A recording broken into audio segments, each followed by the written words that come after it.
Hello বন্ধুগণ, দেখো এখানে আমার বোন আমার আর একটা স্বপ্ন পূরণ করে দিল। অনেক দিনের ইচ্ছা ছিল একটা টিয়া পাখি পোষা। অনেকবার চেষ্টা করেছি কিন্তু পারিনি। আমার মেয়ের জন্য আমার বোন নিয়ে চলে এলো একটা টিয়া পাখি। ওর একটা সখী হয়ে গেল। টিয়া পাখিটার নাম দেয়া হয়েছে সুখা। আর আমার বোন নিয়ে এসেই প্রথমে আগে জল মুড়ি খেতে দিয়ে দিয়েছে। আর আমাদেরকে না দেখে একটু ভয় ভয় পাচ্ছে, এই প্রথম তো সেই জন্যে একটু ভয় পাচ্ছে। আমরা চলে যেতেই আবার টিয়া পাখিটা দেখছি আস্তে আস্তে মুড়িটা খাচ্ছে। আর ছোটবেলা থেকে খুব ইচ্ছা ছিল একটা টিয়া পাখি পুষবো, অন্য কিছু পুষি না পুষি টিয়া পাখিটা ঠিক পুষবো। এবারে ঠিকও করে নিয়েছিলাম একটা টিয়া পাখি কিনবো। অনেক জায়গা থেকে খোঁজ নিচ্ছিলাম টিয়া পাখির কোথায় কি দাম ভালো হবে, টিয়া পাখি কোন টিয়া পাখি ভালো, আর গলায় কাঠি দেওয়া টিয়া পাখিগুলো কিরকম হয় আমি তো জানি না, অভিজ্ঞতা নেই।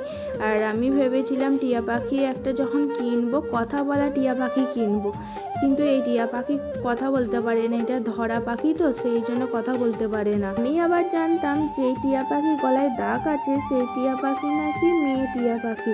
আচ্ছা আমি কি ভুল জানি না সঠিক জানি, তোমরা জানিও তো কোন টিয়া পাখি মেয়ে।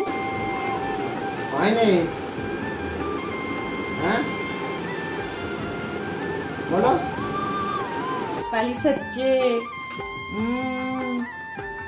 তেল মাখা হচ্ছে,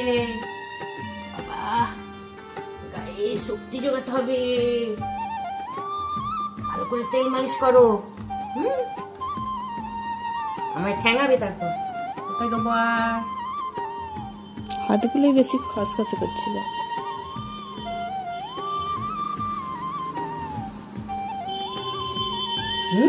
পাগুলো একটু শক্ত করি, তাড়াতাড়ি হাঁটি হাঁটি চলি চলি পাপা করবে, ছুটবে এখান ওখান, ছুটবে ছোটাছুটি করবে।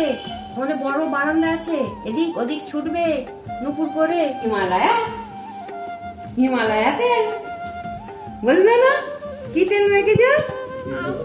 হিমালয়া হিমালয়া। আর বলবো না। এখন কত কথা বলছিল আমার মায়ের সাথে, ক্যামেরা আনতেই ও চুপ হয়ে গেল। খুব দুষ্টু, খুব দুষ্টু, হেবি দুষ্টু তুমি। ঢিঙ্কা চিকা ঢিঙ্কা চিকা ঢিঙ্কা চিকা রে। কেন ভয় করছে? এইখান দিয়ে আমি তো টাটা, টাটা করে দাও, টাটা। আরে টাটা, বুনিটাকে টাটা কর, টাটা। বুনিটা দেখছে, দেখ ঘুমোয়নি, কথা বলতে। টাটা, টাটা দিয়ে দাও, টাটা দিয়ে না। টাটা।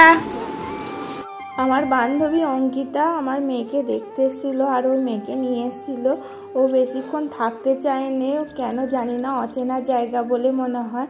আধ ঘন্টা মতন হবে থেকেছে। ওর মাকে বলছে চলো আগে বাড়ি যাব, তো সেই জন্য ওকে বেশিক্ষণ বসতেও দেয়নি, ওকে বাড়ি নিয়ে চলে যেতে হলো আগে। আজকে আইসক্রিমটা ছিল পাকা আমের আইসক্রিম, আর এর মধ্যে একটু এসেন্স দিয়েছিল বলে ফ্লেভারটা একটু আরো বেশ সুন্দর লাগছিল। আর আমাদের সুখা দেখো খুব লিচু খেতে ভালোবাসে, অন্য কিছু খাবার দিলে খেতে চায় না, লিচুটা ঠিক প্রত্যেকদিন একটা করে দিলে ঠিক খাবেই। ওকে প্রত্যেক দিন এই পাঁচিলে তুলে দেওয়া হয়, ও পাঁচিলে থাকলে ভালো থাকে, কি সুন্দর কথা বলে। এই ছিল আজকের ব্লগ, কেমন লাগলো তোমাদের জানিও। আজকের মতন টাটা।